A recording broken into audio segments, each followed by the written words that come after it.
Thank you. I am very excited to join you guys again. As we joked before, it's our very longly established organizations. It's finally the moment for us to cross over and see how we can work together to preserve our communities.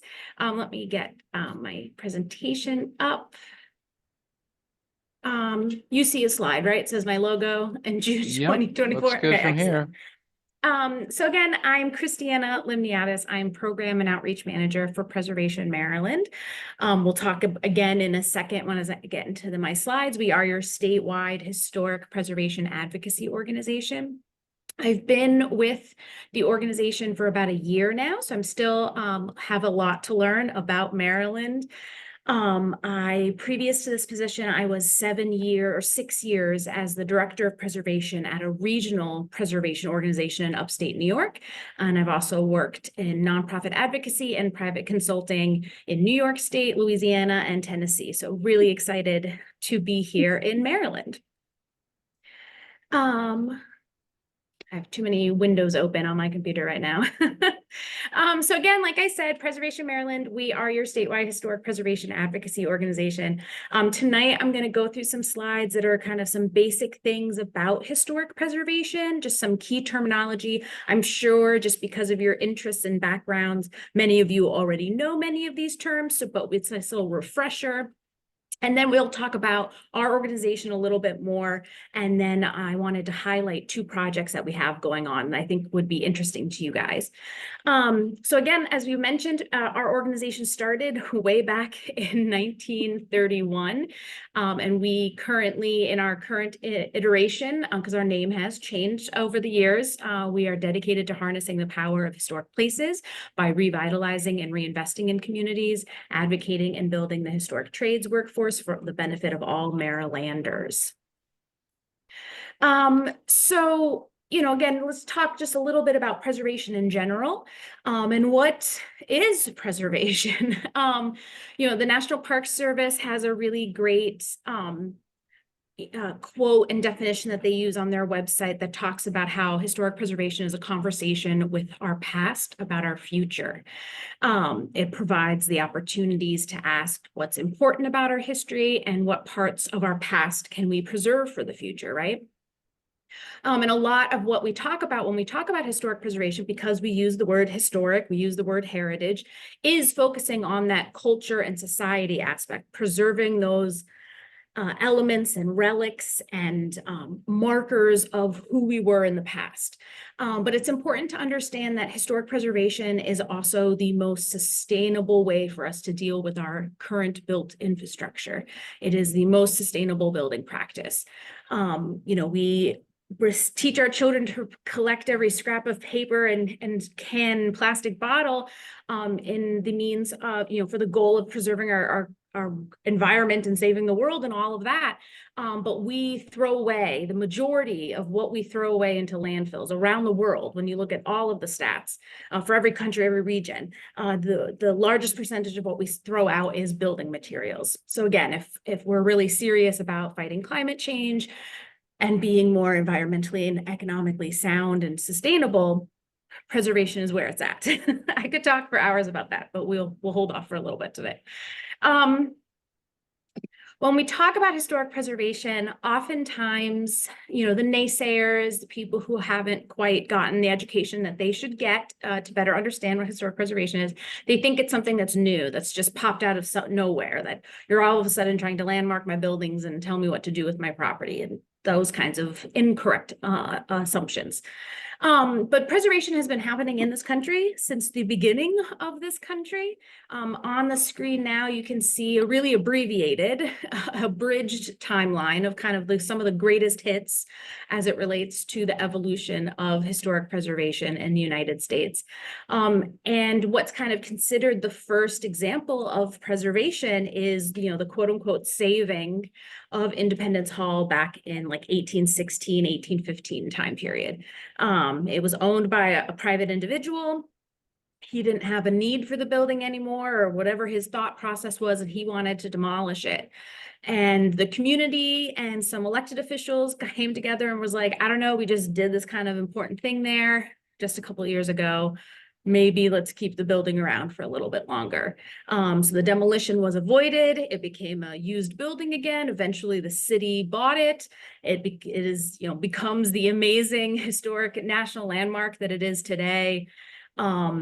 And ironically, as part of what it is today, involved lots of demolitions in the purpose of saving that building. So it just kind of comes around in a funny way. But we've been doing preservation since the beginning of this country.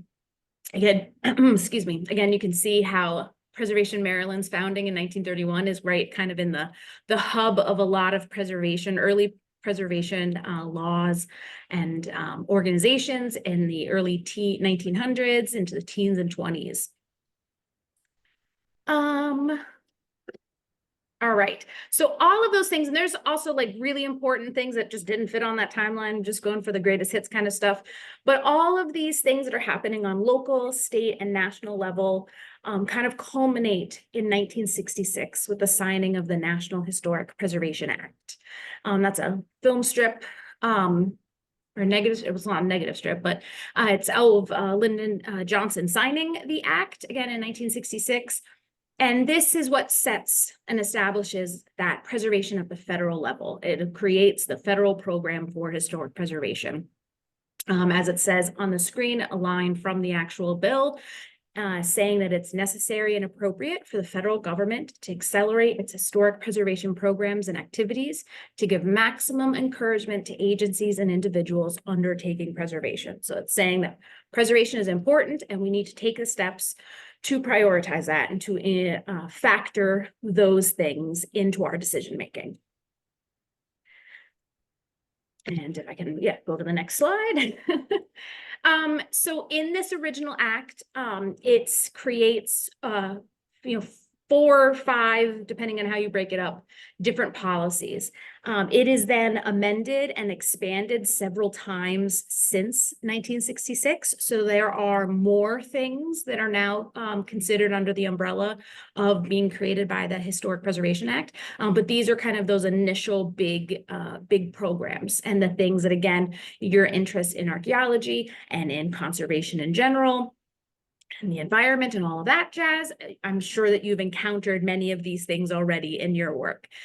So the first thing that was created is the Advisory Council on Historic Preservation. So that is a federal agency that provides guidance and advice to Congress, to the president, as it relates to historic preservation. So it's an independent agency, just like the FCC is an independent agency. I can't think of another one, but there are literally dozens upon dozens of agencies that are in that same category. We're going to have a slide in a second that just kind of gives a little bit more about that. It creates a Section 106 review process. That's a required federal process that involves historic resources. It establishes the National Register of Historic Places and kind of updates the National Historic Landmark Program that had kind of already existed, but now it kind of brings it into the framework of the National Register. And then it creates SHPOs, the State Historic Preservation Offices. A later addition and update of the National Preservation Act also then creates what are called SHPOs. Again, from an archaeology point of view, that's something that maybe not here in Maryland, but in other states, interact with them. Those are tribal historic preservation offices, so they function exactly the same as a state historic preservation office, but it's for those registered Indian tribes recognized by the federal government. Here we go. So just really quickly, the Advisory Council on Historic Preservation, again, it promotes preservation and enhancement and sustainable use of our nation's diverse historic resources, and provides that guidance to the President and Congress on national policies. They are also the point agency at the top, at the federal level, that participates and manages the Section 106 review process, which is also created by the Preservation Act. Section 106 process is a required review that has to happen if federal dollars or permits or other types of permissions required by the federal government are being issued, and that whatever that project is, if it impacts historic resources or potentially could impact historic resources, there has to be that Section 106 review to identify, what are those impacts? Can they be avoided? Are there options to avoid? Are there mitigation things that can be done? It's a relationship, a conversation, if you will, between that agency or that contractor that's doing the project and the interested parties, the engaged parties. So the Section 106 process, again, many of you might already know this. While the process is required, it's not actually required that they do the right thing.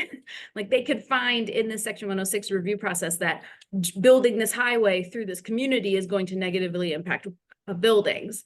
But they don't have to change their plans. They can create mitigating programs, figure out how much money they're going to give everybody to buy their properties, things like that. So again, it's a wonderful, wonderful thing, but it's just the review that's required, not to actually do the good thing.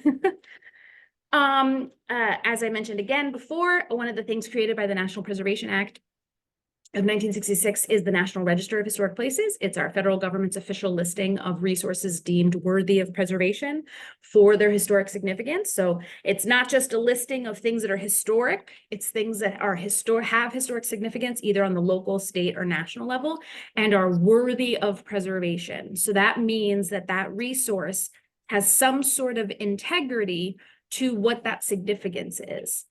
So an easy example to give you is, if you're saying that this resource is significant because it's a very fine example of a particular architectural style and an example of a master architect, then that building needs to retain a high level of integrity of those character defining features of that architectural style.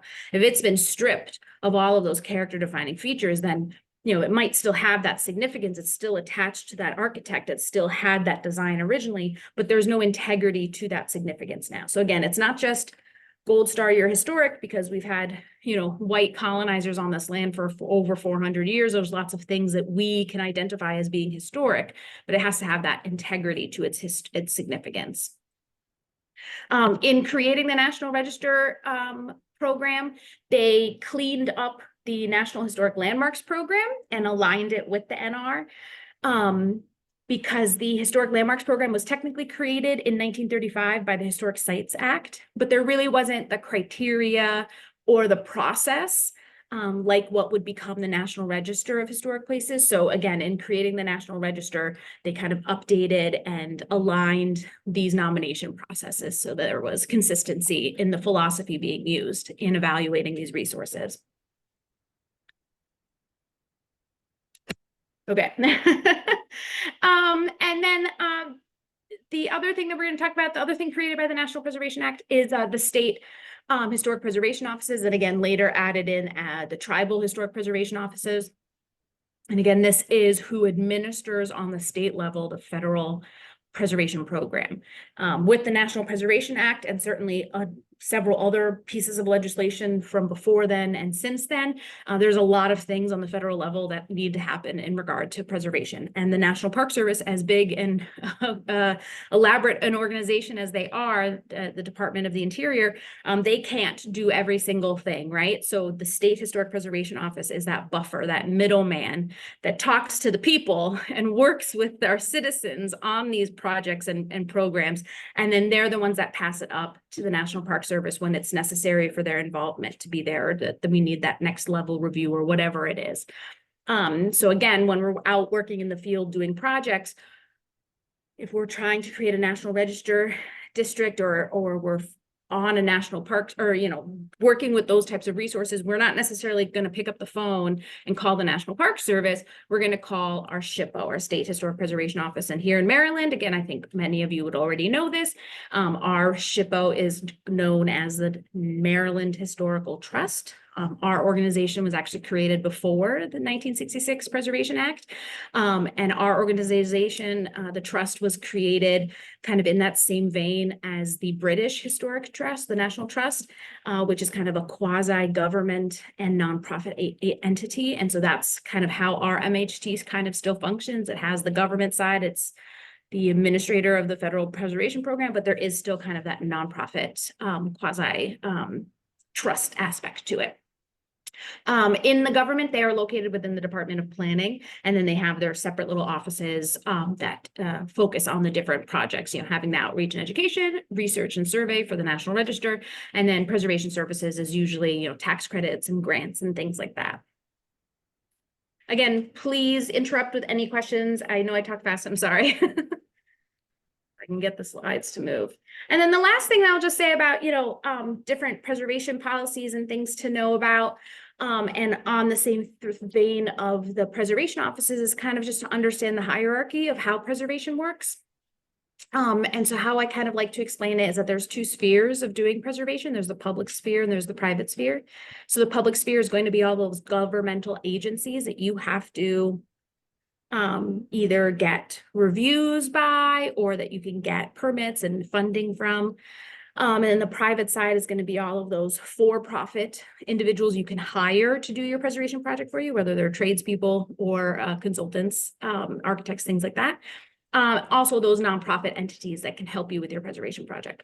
So on the public side, again, those governmental agencies at the national level, that's going to be the National Park Service. They regulate at the federal level. On the state level, that's the Maryland Historical Trust, MHT. They regulate at the state level. And then for the local level, it's if you have a preservation ordinance on the books, either at your municipal level or your county level, then that commission or board or staff person, however your law is written, they would be that governmental agent entity at the local level. But if you don't have a preservation commission or preservation ordinance on the books, then you wouldn't have a local level preservation regulator because you don't have that law written into your books. On the private side, again, those nonprofit, they're for-profit people, but also mostly those nonprofit entities at the national level. There's a National Trust for Historic Preservation. They're there to provide assistance as best they can from a national point of view. We are your statewide agency, Preservation Maryland. And then again, there are many communities that have on a local level a preservation advocacy organization. Again, either for your municipality or your community or at a county level. We work with many of them. If you guys are associated with groups like that or historical county level historical societies, I would love to hear from you guys from those types of institutions. I'm definitely looking to do more programming and outreach, not only for, to spread education about preservation, certainly, but to make sure that we as your statewide are providing you the assistance that you need to be in charge of your preservation destiny on the local level, right? We can't be at every building, at every endangered building, but on the local level, you guys have that ability to be at all those meetings and to participate in that way. So we certainly want to make sure that you are getting that technical assistance and access to those tools that will make you successful in that work. And on that, kind of just shifting to kind of talk about us and what we can offer you and to continue on that thread. So we are, again, Preservation Maryland, our offices currently are located in the city of Baltimore. We are in Meadow Mill. It's the former London Fog factory. So that's pretty cool. We're one of the offices in there. And on the left-hand side, you'll see this is kind of generally how we divide up and describe the work that we do at Preservation Maryland. We have a very wide mission statement. We have a staff of over 10. I was actually trying to count yesterday in a staff meeting. So I think we're about 10 or 12 fully on the staff right now. So we have a lot of different projects going on, a lot of things happening at once. So we kind of divide our work up into advocacy and policy, funding, historic property redevelopment, outreach education, Smart Growth Maryland, and then our workforce development. Is your staff mostly volunteers? Nope, we're full paid staff. Nice. I'm sorry, I need a drink of water. And we are spread out pretty wide across the state. There's, a little gaggle of us that are based in the city or the county of Baltimore. There's another group up based in Frederick. We have other people in other parts of the state. And then we also even have a couple of staff people that are not even in Maryland. One of our programs that we'll talk about in 1 second is our trades program. And that's a national based program that we work with the National Park Service on. So a couple of those employees are neighboring states, are close. So they come to visit often, but they're not even in Maryland. Good question. So again, one of the things that we work on is advocacy. I think that the advocacy that we do on individual sites gets a lot more attention, you know, when we help and join in a press conference or trying to get resources for a particular building so that they can avoid demolition or to fix the roof or whatnot. But our advocacy also focuses on legislation at the state level, at the federal level, and where we can support at the local level. We certainly would love to do that as well. So every year we have our agenda of the programs that and different legislation that we think will advance preservation for all Marylanders, and we work to provide education to our elected officials to advocate for those programs. On the top right, you'll see some of the things that we advocated for this year that we were successful in. And then we also do our annual Best of Maryland Awards. We just opened up the nomination form for that, where we highlight preservation projects from across the state. So again, raising awareness and providing those good examples of what can be when we try to, you know, kind of think outside the box and reuse our resources in a way that, you know, the market doesn't usually support. They want you to tear it down so you can spend all that money on that new building. When it comes to funding, that is related to the funding that we provide and offer. So we've operated many different grant programs over our 90 whatever years that we've been around so far. Currently, our largest funding source is our Heritage Fund grant program that provides max awards of $10,000 for a wide array of different preservation projects. It really kind of funds anything that you could possibly think about. My favorite project on the right hand of the screen is the Glenn Martin Museum up in Baltimore, northern Baltimore County. And we provided a grant to restore the nose of this plane that we're standing in front of. An amazing piece of history. Definitely recommend to go to that museum. Glenn Martin is basically the founding father of modern airplanes, like everybody that worked in his plant here in Baltimore County then became all the names that we know in airplanes today. So incredibly fascinating story there. So you can see a map on the top right above that plane, all the different projects that we've funded since 1996 across the state. We also do property redevelopment. I have a couple of slides at the end of here of our two projects that we're working on right now, the Ellicott City Jail in Ellicott City, and I forgot the other example that I put in there. It'll be a surprise at the end. Oh, Rock Run Mill up in Havre de Grace. Sorry about that. So we'll talk about that in a second, but we are, putting our money where our mouth is and working with partners or securing options on buildings to physically get the different stabilization work that needs to happen so that we are getting more of these buildings rehabilitated and getting them into the hands of owners who will be the stewards that that building needs. Outreach education, instances like tonight, me being able to go out into the world and preach the gospel of preservation, to get on my soapbox and explain what we do and why preservation is important. Keep an eye out on our website and our social media. I have a bunch of different programs in person and virtual that are all kind of in the air and just almost close to being able to be announced. So those programs are coming up. We do a lot of hands-on type of work in the summer months, doing cemetery cleanups and masonry classes. So again, we have some of those coming up soon. Smart Growth Maryland. So smart growth, when we talk about historic preservation, we focus on preserving the old things, right?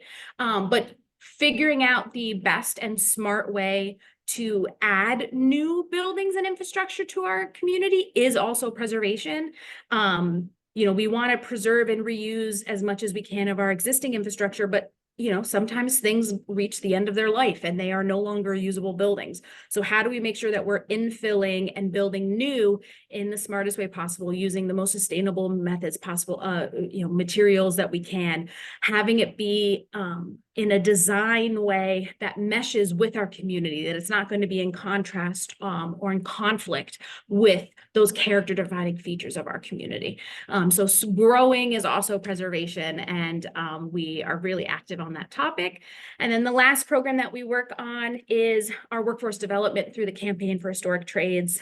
We partner with the National Park Service and their Historic Preservation Trade Center in Frederick, where we are working with them to create apprenticeship programs and training trades curriculum. We have a whole learning platform that's going to be released within the next year, where tradespeople from across the country can take classes and get the basics, and then be able to get partnered up with different apprenticeships, so then they can do the hands-on training for those works. So a lot of things coming through on this Campaign for Historic Trades front. And then lastly, just quickly wanted to show a couple pictures of some of the buildings that we're working on right now. Again, like I said, Rock Run Mill, it's up in Havre de Grace in the Susquehanna State Park, I think is what the park is called. It's a state-owned property. It's a grist mill that was built in 1779, I think it is, but really old. And we are partnering with DNR, the Department of Natural Resources. We secured some Save America's Treasures money. We got a grant through that program. And then there is some DNR state funding that was put aside in previous legislation. So we are going to be project managing this for the state. It has severe structural problems. We actually did a site visit a couple months ago. And we just recently had the structural engineers go through and do kind of their next review as part of, putting the plans together for the stabilization work. And they immediately said that no one else is allowed to go into this building, that it is not safe. And we were just literally in it a couple months ago. But it's an absolutely gorgeous building. They use it as an interpretive site, as a museum site now. They run it's still operable. You have to, turn the pump on to get the water roll going into the wheel, but it's still functionable. So as soon as these structural repairs are done and the building is safe to be in, they'll be able to use it much more often for interpretive and museum programming in the state park. So it's going to be a great resource for them. And then our next project that we're working on is the Ellicott City Jail in Ellicott City. It's an 40s or 50s.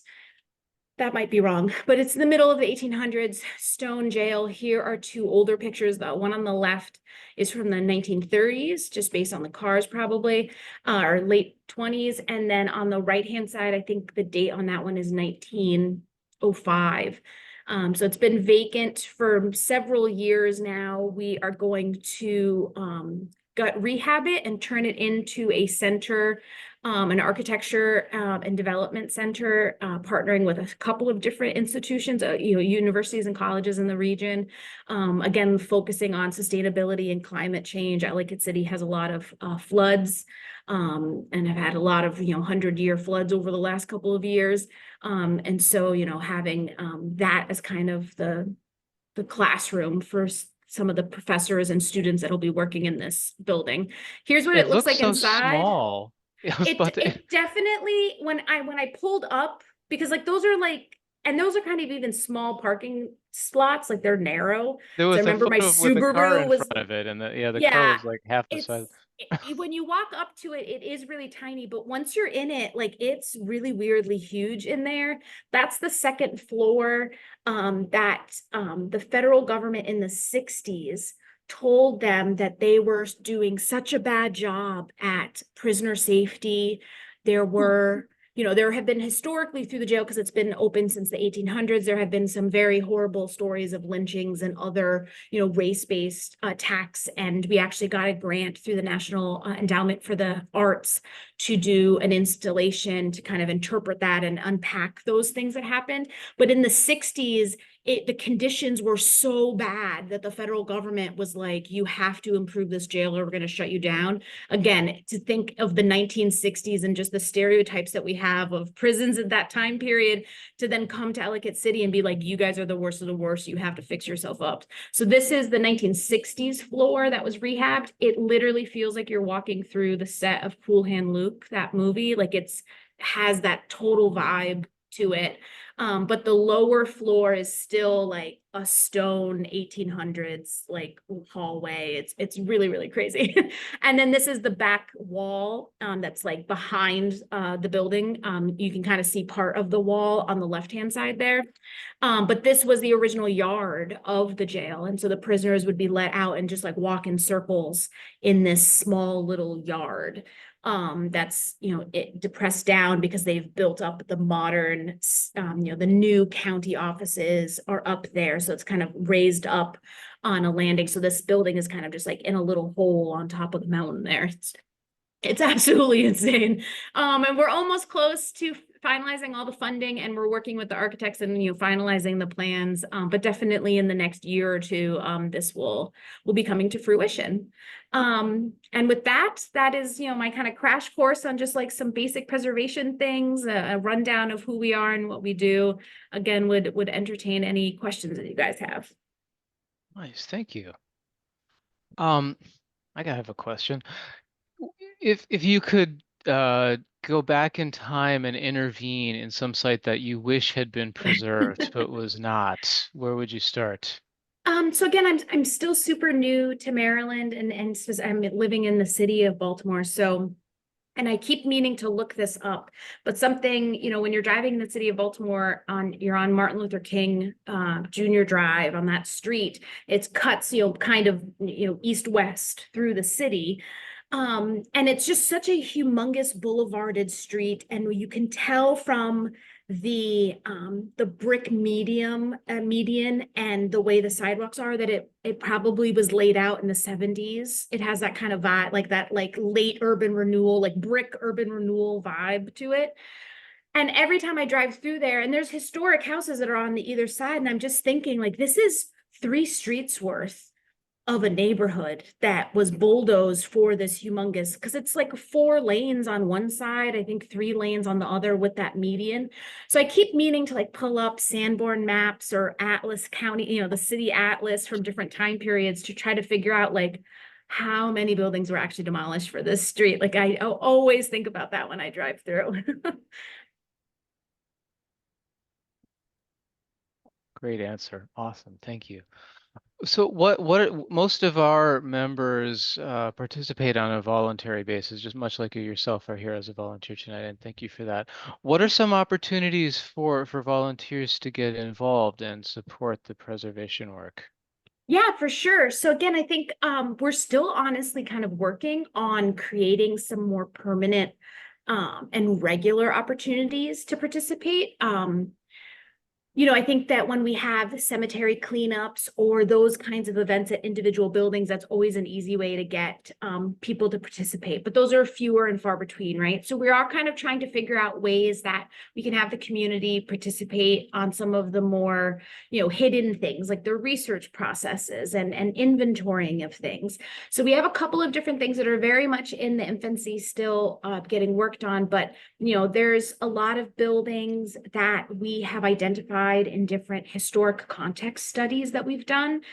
So those are kind of that first big picture of either a thematic topic of architecture or types of resources or a geographic area. And then from there, you take those recommendations and figure out, okay, so this is the area that we're going to do a more, localized survey on or figure out the plan for it. But we have a couple of those context statements that we've done that have identified, many buildings and other resources that could be listed into the National Register or locally landmarked.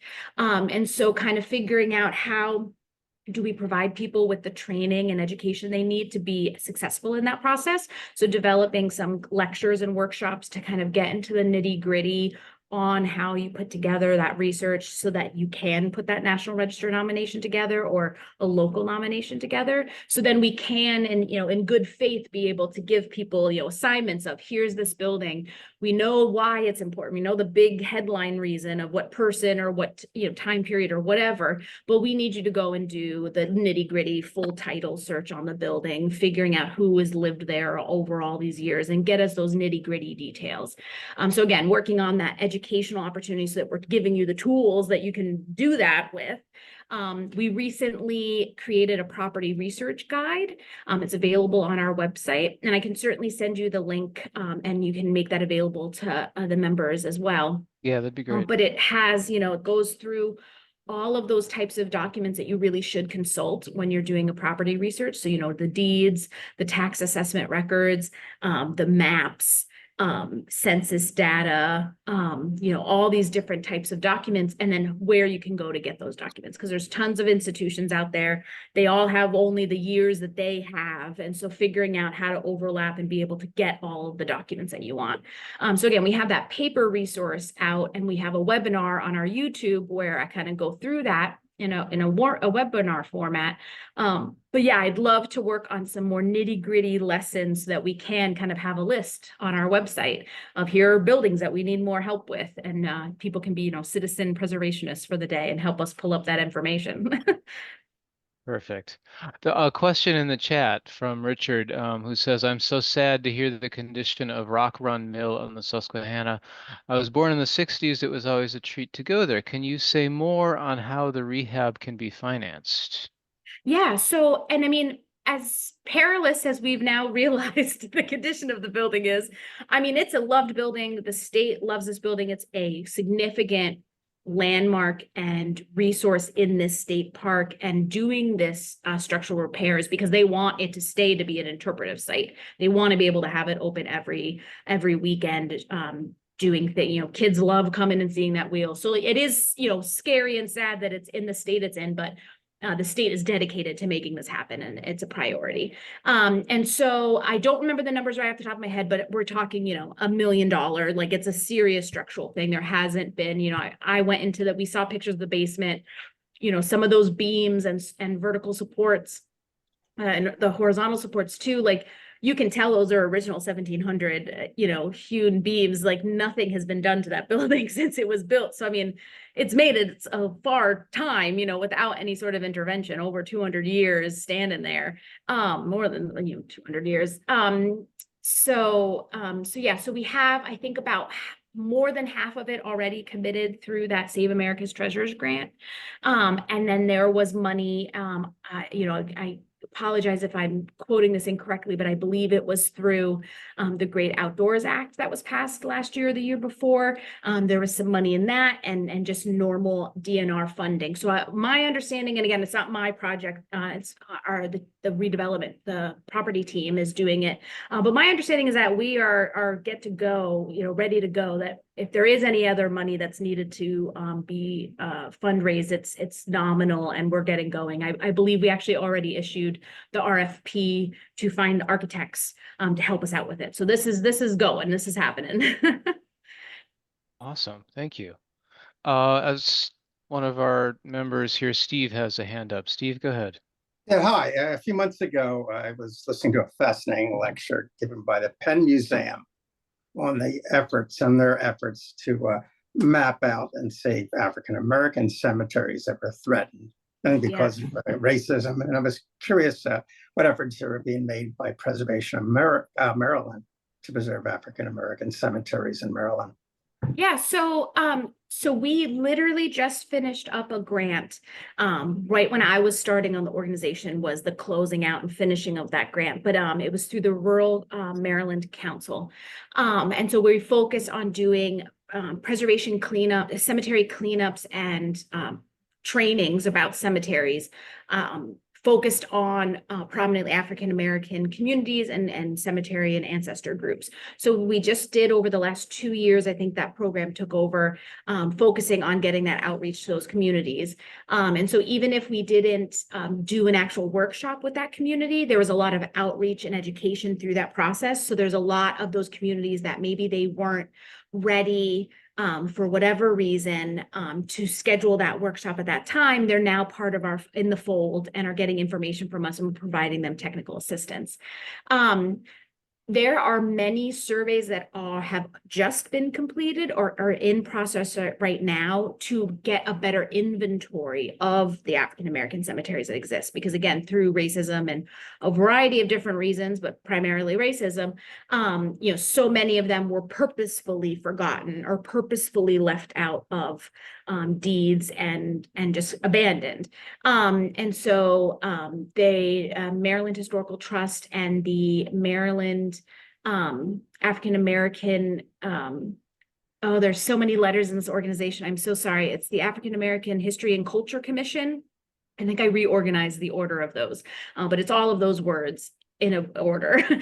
They did a report in 2022 where they did an inventory of the ones that were known about, and they did a survey of people, and through the responses that they got from those individuals, they discovered even more cemeteries that were not known before. So I know that there's a bunch of different people that are working on then taking those names and moving them forward. I'm in communication with a few of those cemeteries, or the ancestors, the descendants of people buried in those. And so we're starting to talk to them through that. Something to keep in mind when it comes to cemeteries is that, yes, we're certainly here and ready and available to help you with anything cemetery related, but there is actually a separate nonprofit, the Coalition for Burial Sites, Maryland Coalition of Burial Sites, something to that effect. And they have an amazing resource guide that kind of takes you through the legal regulations and the different laws that exist, and especially gives great information for those who are advocates or descendants who don't own that land, but want to try and do good for that land when there is a non-responsive owner or a missing owner. I was just talking to a cemetery the other day or a descendant of someone buried in a cemetery out by Knoxville. And when we were trying to pull it up on like the property map in the tax assessment records, it doesn't even lift up. Like, it's a sliver of land that looks like was purposefully cut out of when this big plantation was subdivided, whenever that was. And it's just a sliver of land that doesn't even have a tax ID number. Because I think it was, been owned by this church for so long or whatever, that there is no successive organization and it's just been forgotten. So there's a lot of legal hoops that you have to go through to be able to, with sound legality, get on that property and do stuff to that land without risking being sued yourself. Yeah. What's the of the projects that you personally are involved in, what's the one that you would call your favorite, or that you're most excited about? Oh yeah, so again, programming and outreach. So I think my favorite thing is kind of going out in the world and getting on that preservation soapbox. So I certainly love being invited to different events being happening on the local level, so I can get a better understanding of what the preservation challenges are, and making sure that the information and tools that we are cued into at the state level, that we're passing that knowledge on at the local level. But I think one of my favorite things is the Heritage Fund grant program that I manage. Talking to so many people from across the state and learning about their projects. This year, we had the most applications ever received. We had 51 applications for one grant cycle.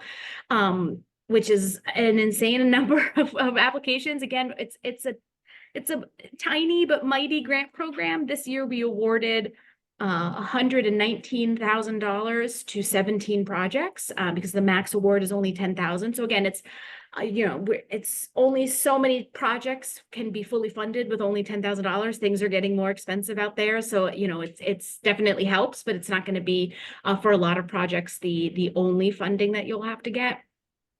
But even if that's not successful, we have a selection committee that selects who those award winners are. And so, as much information that I can pass on to them, I'm not the one that gets to make those decisions. But through that application process, I just get to meet and find out about so many projects that we can make sure that we get them that connection to that technical services that they need. So again, even if you aren't selected for the award, you're in my web now, and we can make sure to get you connected to the different things to make that project happen, even if it might not be funding through us this round. The other great thing about that that program is that there's no limit on how many times you can go back to the well.